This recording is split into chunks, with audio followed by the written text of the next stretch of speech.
Hi, Phil. Thank you so much for giving me this opportunity. And it's always Mary, exciting we can't to. hear you. Are you still muted? My mic seems to be on, but I don't know if you're hearing me. Can you not hear me? Apologies, everyone. Happens Um, sometimes. I sorry for speaking out. I can hear you. As Yeah, me third. too. I think it's you, Phil. Okay. If you're happy for me to carry on, Please do, and I'll talk to Phil. okay, tell Phil what I'm saying. So I had to reinstall Office on my computer this morning, and it's possible that the reinstall caused some glitches with Teams. I can't seem to type in the chat, but I can read you guys' chat comments. So anyway, we'll be fine. So I am a lecturer in learning and teaching at Aberystwyth University. I run the PG certificate in teaching in higher education, and I'm also the coordinator for the GenAI working group. So I'm going to be talking about that from that angle today. About critical thinking at the heart of GenAI literacy. We've been doing a lot of work on that. So the GenAI working group has put together training for staff and short videos for students. I'll show you a few snippets from that, and then I'll talk about the AI literacy framework. So here's a snippet of guidance for staff where we talk about the risks and caveats. So GenAI creates plausible truths, hallucinated citations, and the risk that students might bypass the learning process. So this is where that critical thinking already has to come in. We need to recognize the limitations of AI. This page talks about how we can support our students. So how staff can support students by giving the rationale behind the assessments, by emphasizing the learning process, by making our expectations clear to our students, what's okay, what's not okay, how should they identify any AI use, and this is the crucial thing for the talk today, considering a classroom activity where you bring them together in the classroom, guide them through a particular activity that's relevant for your subject to train them in the critical thinking when they're using AI. That critical thinking has to be in the center. So here's another snippet. This one is from the video for students that we made. So this emphasizes that critical thinking as well. So this is the student side, version of what we tell the staff. So what are the reasons behind the assessments? Why would this help you learn? So that helps to motivate them. Then when they've used AI, no matter how they're using it, they need to look at that output critically and improve on the output. Is it the best answer? Is it accurate? Is something left out? Does it need more detail? Quite often, GenAI output is very generic. So that might not be the best answer that a student wants to give. They want to add more of their own actual thinking. So that's where the student is putting their input in. Then a third message for students is don't rely on AI, but evaluate sources to find authoritative texts and synthesize all of that together into some kind of coordinated essay, report, poster, whatever it might be. So that's the kind of advice we have been giving. And for this year, we've been working on AI literacy. And I got really excited about this because starting off by working with JISC, then that put me in contact with Matt Townsend from Cardiff University, and he and Kate Gilliver have been organizing an all Wales AI literacy working group. So they're putting together a framework for AI literacy.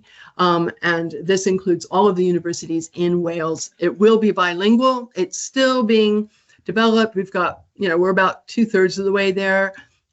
We hope to have it launched within this year. And we based it on principles and practices kind of similar to the QAA's UK Quality Code approach. So high-level principles and then some practices that are concrete language, what the principles, what would you actually do when you're acting on those principles.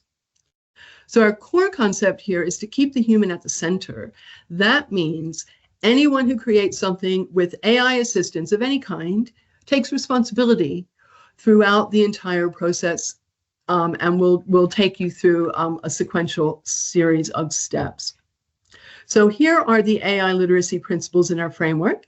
There are 4 main principles, and then there's kind of an uber principle or a meta principle at the end. So I'll show you first these four.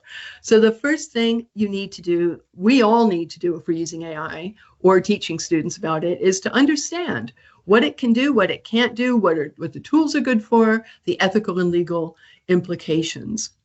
Once we have that knowledge, then we can make some choices. Which tool to use, how to use it, and we use it to create something. So we generate something.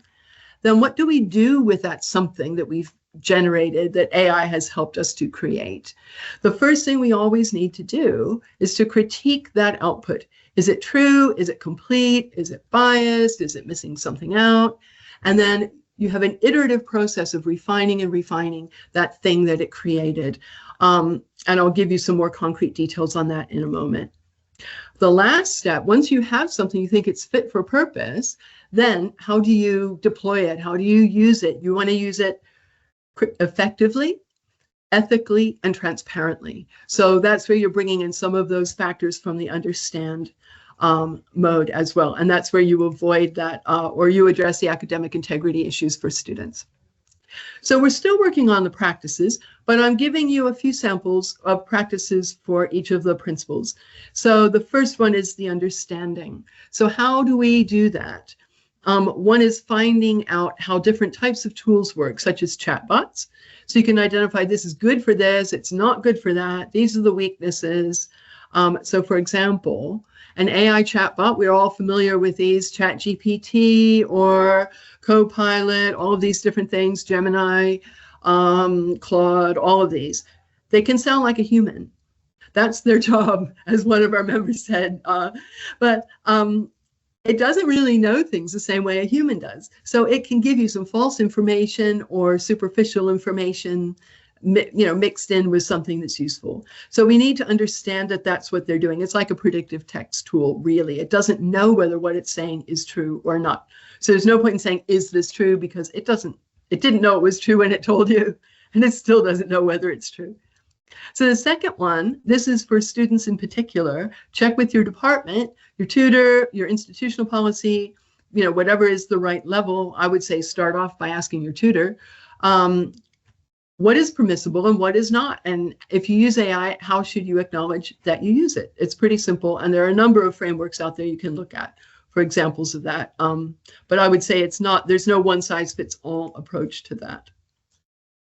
So once you've got that understanding, how do you make your choices? So this is principle 2.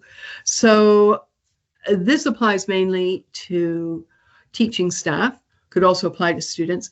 Wherever possible, use those tools centrally provided by the university, because this way, everybody has the same tool, everybody has the same version of the tool, and you're not requiring students to create accounts on external sites. So we have a contract with Microsoft, so we can use Copilot, for example, and we've got terms and conditions, and they have to, all of those data protection elements have been negotiated with the company, so that's fine. Also, all of our staff and students have access to that without paying anything extra or creating an account on an external website where we don't know if they're going to handle that data appropriately or not.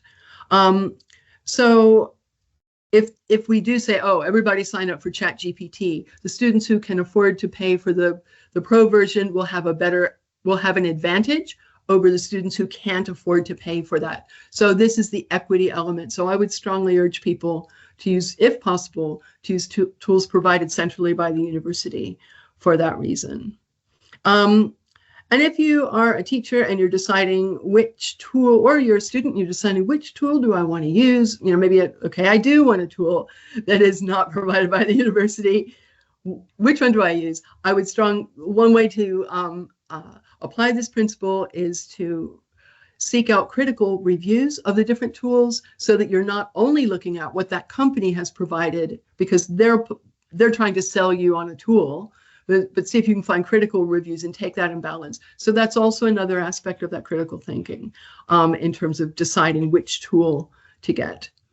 So now that you've used your tool and you've generated something, the next thing is, and this is the heart of the framework, critique the output, critical thinking. So check for bias in the output. That's based on understanding that these large language models are not necessarily trained on an, equitable data set that might be highly skewed towards Western European, North American, white men, for example. And you might need to prompt multiple times. You might need to edit the output once you have the output, but think about those elements in there. And again, don't always assume that everything AI says is true. Check authoritative sources to make sure that it's true if you're not sure. So that's a practice that goes with that principle. Those are just a few. Principle 4 is about how to use it effectively, and transparently. So for students, check with your lecturer, find out where the boundaries are. And also for students to use it effectively, use it to support your learning, not as a replacement for learning. Be very self-aware about your own learning process, because you cheat yourself if you put in an assignment prompt, get out an essay, submit it as if it were your own work. A, it's not going to be very good, but B, you don't learn a thing from that. So make sure that you're using it to support your learning.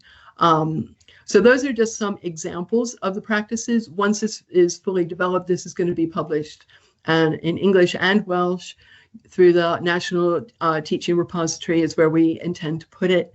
And I'm really, really excited about it, not the least because it is going to be bilingual. So here is the overarching principle. Once you've gone through all 4 of those steps, you have to make a big decision. And this decision is highly context dependent. Decide if the output is good enough or not, and whether using AI saves time or not. In one context, maybe the answer is yes, it does, it's great.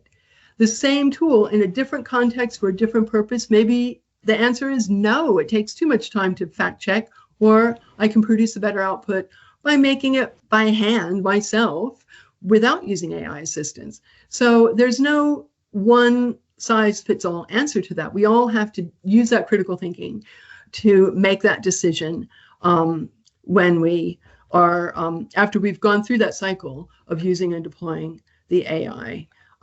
So that's some detail about that final decision. We've got about a minute left, Mary. Excellent. This is the next to the last slide. No easy answers. So keep the human at the center, think critically, put learning first, and I'm going to put the next thing on here, and I want to highlight 2 things. One is the weekly resource roundup, where we collect links to external resources and events, such as this event.